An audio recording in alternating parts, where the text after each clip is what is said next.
Alright guys, we're going to be taking a look at Salamance and Drake in this video. They are a 4-star support dragon type, and honestly, they are okay. They're okay. That's all I can really say about them. Like, if we look at their stats right now at 4 stars, I don't have them 20 to 20, because of course if they were at 20 to 20, they'd be at 5 stars, but they're not. So they're 1 out of 20 at 4 stars, and for their stats, their HP is sitting at 497.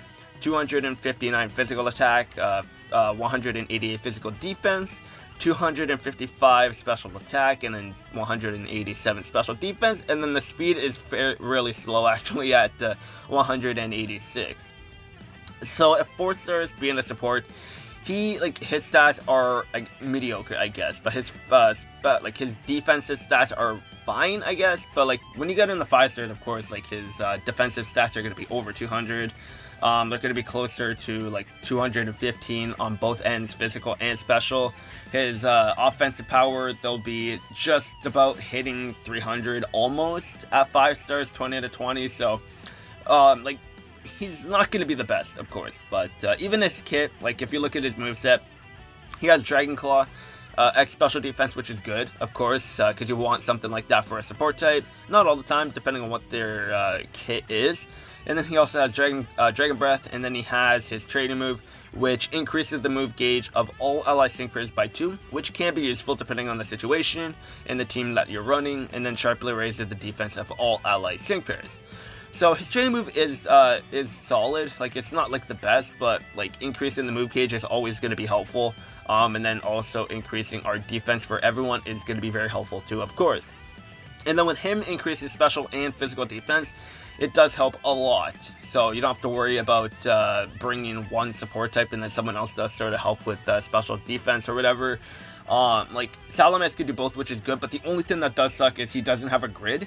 So he's going to be held back a little bit, because when you go into stage like, or stages like the Legendary Arena, Entei, for example, Entei is going to be lowering stats like crazy. So not having MP refresh on him is going to hurt a little bit, because then you can't you can't really recover those stats that you lost. So it is going to suck, but Dragon Breath, he does have a moderate chance of leaving the target paralyzed, but that's not really going to be good, because like I said, he doesn't have a grid. So he's like, when he does get a grid in the future, if he does, of course he's going to get something with Dragon Breath to help with increasing the chance of leaving the target paralyzed, which will help. But like right now as it stands, we have better sync pairs that can have that do have a better chance of paralyzing the target. Like for example, Luxray, you have Zekrom. Like, you just have other electric types and other Pokemon that have a much better chance of paralyzing the target than Salamance, just because they have a grid which helps them increase their chances of leaving the target paralyzed. And then you also have like Esper and stuff like that. Like, you have a lot of other Pokemon that have a better chance of paralyzing and do better things than Salamance. But his passive, he has Terrify 1, so of course he's going to lower the enemy's attack by 1 stage when he enters the battle. And then for the lucky skill, I have Enlightenment 7, so if any stat is reduced, it mitigates the reduction of that stat. And it's only at a 7, so like we do have a chance of it not taking effect, which will suck. And then for his theme skill, everything is at level 1. So yeah, that's going to be it for Salamance over there. So let's take him into the battle. So this is the team that I'm going to be running with. I'm just going to be using Altaria just because I'm having so much fun with Altaria. And then Alakazam. Actually, you know what? Let's actually bring in Swanna for healing purposes. I would keep Alakazam for the special attack increase for Altaria. But the main purpose of this video is to showcase Salamance. So having someone on the team that can heal Salamance when he's low on health would be very helpful. So let's go to the battle and see how Salamance can actually perform when he takes these hits.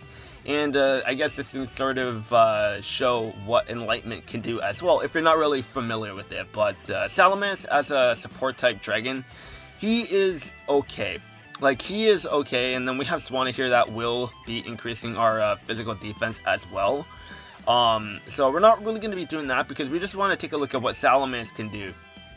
So Salamance, on a training move, okay, yeah, so he does increase our physical defense by 2. So special and physical, they're going to be at +4 with Salamance on the team, so that's going to be fine. That's going to be good, actually. But like I said, it's only going to be at like it's gonna hurt. Not autoplay, stop it. Like we're just seeing how Salamance can take the damage, and then autoplay just starts taking over. But like not having MP refreshes does suck, of course, because with Entei, for example, right now, like lowering special defense and physical defense and all, like it does hurt for sure, because then we can't bring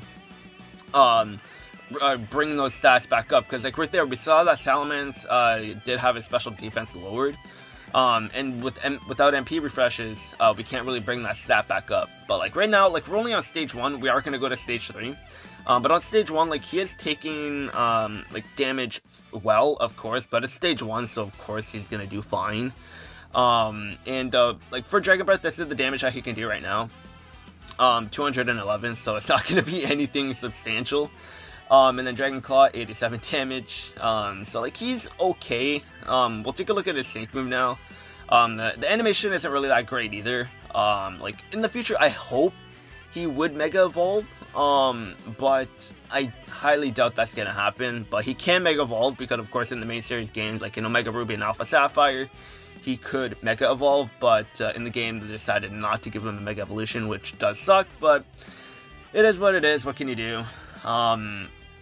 But like right now we can see like he's doing fine. Like he's doing fine. So we'll start attacking with Altaria. But like Flamethrower, he's taking 89 damage. So like he right in stage 1, like he's doing fine. And obviously in stage 3, that's where it's really gonna matter.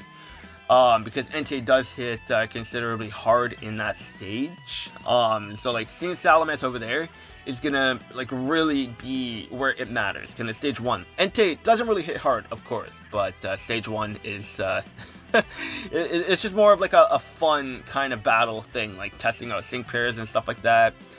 So we're going for a sync move again with Salamance to see how much damage she can do for the second time. Now we don't have any crit increases or anything, so you're not gonna get a crit here, of course. But like 400, almost 500 damage on a sync move. That's terrible. Like that's actually terrible. And then now Dragon Breath is doing 285, and then Dragon Claw is gonna be doing how much? Yeah, not a lot. So yeah, I was planning on healing, but I totally forgot. So I guess we could just go to stage 3. So I'll see you guys in 1 sec. Alright, so we're in stage 3 now, and obviously this is where it's gonna matter, like I was saying before, because Entei is gonna be like at level 120. So he's gonna be hitting a lot harder than before. So having Salamance take the damage here is gonna really be helpful to see like what he can do defensively wise. So like we're gonna increase our special defense first, because Entei does like to use special attack like right away. Of course, like he does use more special attack, and I think he is a special attacker too. So of course, like he's just gonna be doing a lot of the special attack. I don't even think he has any physical attacks, but I could be wrong. But like right now, like he is taking 100 damage, and with Salamance not really having a lot of health, that 100 damage does seem like a lot, and it does take off quite a bit of damage off of Salamance, just because Salamance doesn't really have a lot of HP, which does hold him back as well. But of course, when you get him to 5 stars, 20 to 20, he's gonna have a lot more HP, helping him tank a lot more as well. So like that's the thing too. Salamance having very low HP is gonna help. So we did get paralyzed there, which is nice. It does help. And Salamance taking the damage like that is actually good. And then I think we did get Enlightenment come into play there, because we don't have the stat reduction on his indicators. So that's actually pretty good. So in stage 3, let's see what Salamance can actually do with this sync move now. Like after the second sync move in stage 1, he was doing almost 500 damage. So how much is the first one gonna do? That did so little damage. Salamance, come on, you're supposed to be a dragon type. Like, even if you're a support, like, show who's boss.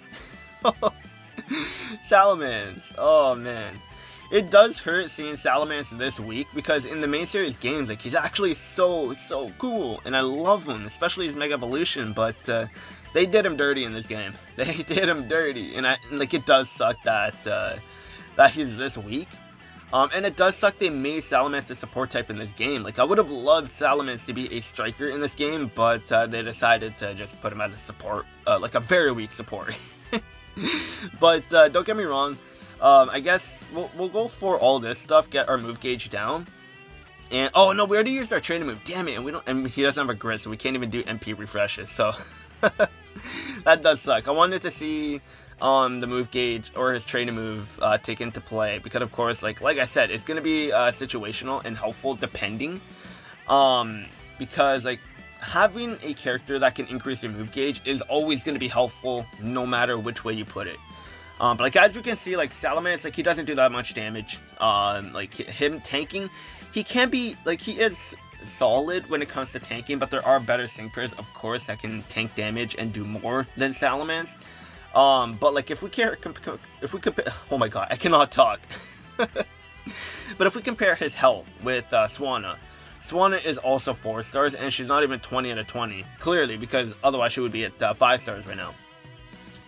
But like at 4 stars, Swanna does have much higher health than Salamance, because she has almost 700 health. And then Salamance has 497, which is super low. That's almost hitting like striker health low. It sucks, but that's one of the things, or like, yeah, one of the things that really holds Salamance back big time. Like I do really like Salamance, don't get me wrong. I love my dragon types. Like dragon types are my favorite in Pokemon.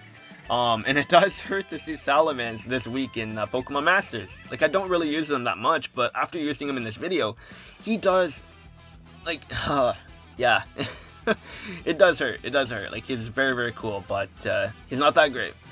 So hopefully in the future they make him a lot better. Of course, when he's level 130, 5 out of 5, or at 5 stars, 20 out of 20, he will be much better, because he'll have much more health, and then his defensive stats will be better as well. Like, he'll be better, but at 4 stars, he really does suck. So if you need a dragon type support, stay away from Salamance, and just stick to using other supports to help with your dragon type team. So, but that's gonna be it for this video. Let me know what you guys think of Salamance. Honestly, personally, I say he does suck. He really does suck, but like, he looks so cool. Like, he looks really cool. But it does suck that that he sucks. I can't say it enough. He sucks a lot, but like I said, hopefully he can get a grade in the future and Mega Evolve. But let me know what you guys think of Salamance. That'll be it for this video. Hope you guys enjoyed, and I'll see you guys later.